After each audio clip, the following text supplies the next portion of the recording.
Hello food lovers, welcome to cooking world. ఈరోజు మన ఛానల్లో స్పెషల్ రెసిపీ ఏంటంటే రుచికరమైన సముద్రపు మాగ చేప ఇగురు ఎలా తయారు చేసుకోవాలో చూద్దాం. అస్సలు నీసు వాసన లేకుండా సింపుల్ అండ్ ఈజీగా చేసుకోవచ్చు. ఫస్ట్ అయితే మాగ చేప తీసుకుని వాటిని నీట్గా క్లీన్ చేసి పక్కన పెట్టుకోండి. ఇప్పుడు మసాలా తయారు చేసుకోవడం కోసం ఒక మిక్సీ గిన్నెలో లవంగాలు, కొద్దిగా దాల్చిన చెక్క, ఒక టేబుల్ స్పూన్ గసగసాలు, అలాగే ఒక టేబుల్ స్పూన్ ధనియాలు, ఇంకా నల్ల జీలకర్ర ఒక టేబుల్ స్పూన్ అయితే తీసుకోవాలి. ఇవన్నీ వేసిన తర్వాత ఇందులోకి కొన్ని వెల్లుల్లిపాయలు, ఒక అల్లం ముక్క వేసి నీట్గా దీన్ని మిక్సీ పట్టించేసేయాలి. మిక్సీ పట్టించేసుకుంటే మనకి చేపల కూరలోకి మసాలా పేస్ట్ అయితే రెడీ అయిపోద్ది. మసాలా పేస్ట్ రెడీ అయిన తర్వాత మిక్సీలోకి చిన్నగా కట్ చేసి పెట్టుకున్న ఉల్లిపాయల పేస్ట్ ఆడేసుకుని పక్కన పెట్టుకోండి.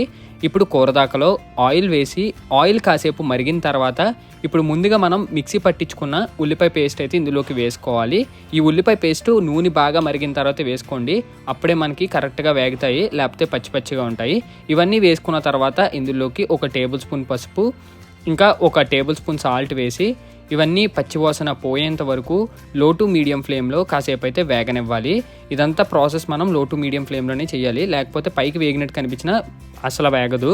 తర్వాత ఇందులోకి ఒక టేబుల్ స్పూన్ కారం వేసి ఇప్పుడు మళ్ళా గరిటెతో ఈ కారం ఈ ఉల్లిపాయ పేస్ట్కి బాగా కలిసేలాగా లో టు మీడియం ఫ్లేమ్లో కాసేపు అయితే కలుపుకోవాలి. ఇలా మనకి గ్రేవీ అయితే రెడీ అయిపోద్ది. ఇలా రెడీ అయిన తర్వాత ముందుగా మనం నీట్గా క్లీన్ చేసి పెట్టుకున్న చేప ముక్కలను అయితే వేసుకోవాలి. చేప ముక్కలు నీట్గా క్లీన్ చేసి వాష్ చేసేటప్పుడు సాల్ట్ వేసుకోండి, అప్పుడు మనకి నీసు వాసన అయితే తగ్గుతుందన్నమాట. అలా క్లీన్ చేసిన దాంట్లో కొద్దిగా పసుపు వేసుకుని బాగా కలుపుకొని పక్కన పెట్టుకుని తర్వాత ఇందులోకి ఈ చేప ముక్కలు అయితే వేసుకోవాలి. ఈ చేప ముక్కలన్నీ వేసేసుకున్న తర్వాత ఇందులోకి తగినంత వాటర్ వేసుకోవాలి. వాటర్ మనం క్వాంటిటీ బట్టి అయితే వేసుకోవాలి. బాగా ఎక్కువ వేసుకుంటే మనకి పలచగా ఉండే అసలు ఎగురైతే టేస్ట్ బాగోదన్నమాట, సప్పగా ఉంటుంది. ఇలా వేసేసుకున్న తర్వాత గరిటెతో స్లోగా ఒకసారి కలిపి తర్వాత చేత్తోని ఈ దాకనైతే అటు ఇటు కలుపుకోవాలి.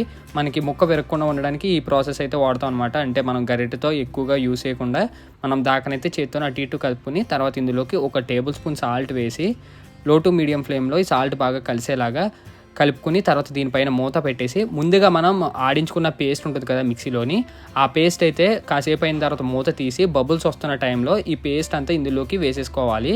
ఇలా వాటర్ వేసి మనం మొత్తం పేస్ట్ అంతా ఇందులోకి వేసుకున్న తర్వాత స్లోగా గరిటెతో ఈ మసాలా పేస్ట్ బాగా కలిసేలా కలుపుకొని తర్వాత ఒక క్లాత్ తీసుకుని దాకనైతే అటు ఇటు కలిపితే మనకి మసాలా బాగా కలుస్తుంది. తర్వాత దీనిపైన మూత పెట్టేసి ఒక 5 to 10 minutes తర్వాత ఓపెన్ చేసి చూస్తే మనకి బబుల్స్ లాగా అయితే వస్తుందన్నమాట. చూస్తున్నారు కదా, ఆయిల్ పైకి తేలి మనకి ఆల్మోస్ట్ చేపల ఎగురైతే రెడీ అయిపోయినట్టే. ఒకసారి దాకా అటు ఇటు కలుపుకుని 5 minutes తర్వాత ఓపెన్ చేస్తే వేడి మాగ చేపల ఎగురైతే రెడీ అయిపోద్ది.